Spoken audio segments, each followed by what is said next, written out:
বিএনপির বিরুদ্ধে দেশি বিদেশি ষড়যন্ত্র হচ্ছে এবং তা মোকাবিলায় দলীয় নেতাকর্মীদের সতর্ক থাকার নির্দেশ দিয়েছেন দলটির ভারপ্রাপ্ত চেয়ারম্যান তারেক রহমান।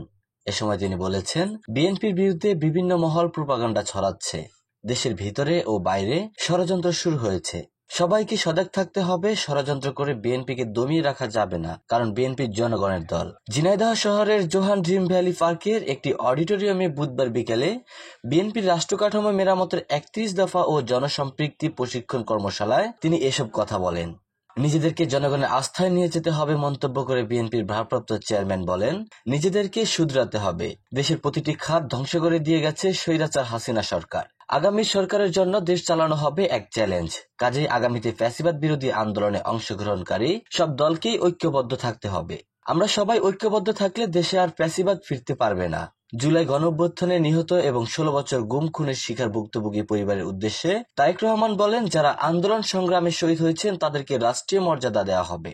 তালিকা করে শহীদ ও আহতদের খোঁজ খবর নেওয়া হবে। আমরা বিগত দিনগুলোতে দলীয়ভাবে এসব পরিবারের পাশে দাঁড়িয়েছি। ক্ষমতায় গেলে রাষ্ট্রীয়ভাবে কাজ করার চেষ্টা করব। জুলাই গণঅভ্যুত্থানে শহীদদের স্মরণে নিজ নিজ এলাকার সরকারি স্থাপনার নামকরণ করা হবে। এ সময় তিনি আরো বলেন, ১৯৭১ সালের যুদ্ধের সময় কোন দল বর্ডার টপকে ভারতে আমোদ প্রমোদ করে কাটিয়েছে, আবার কোন দল স্বাধীনতা যুদ্ধের বিরোধিতা করেছেন।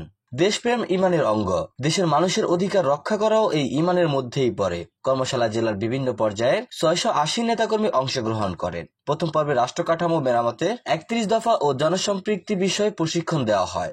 সকাল ১০টা থেকে শুরু হওয়া কর্মশালায় বিকেল ৪টার পরে তারেক রহমান ভার্চুয়ালি সংযুক্ত হন। এ সময় তিনি নেতাকর্মীদের বিভিন্ন প্রশ্নের উত্তর দেন।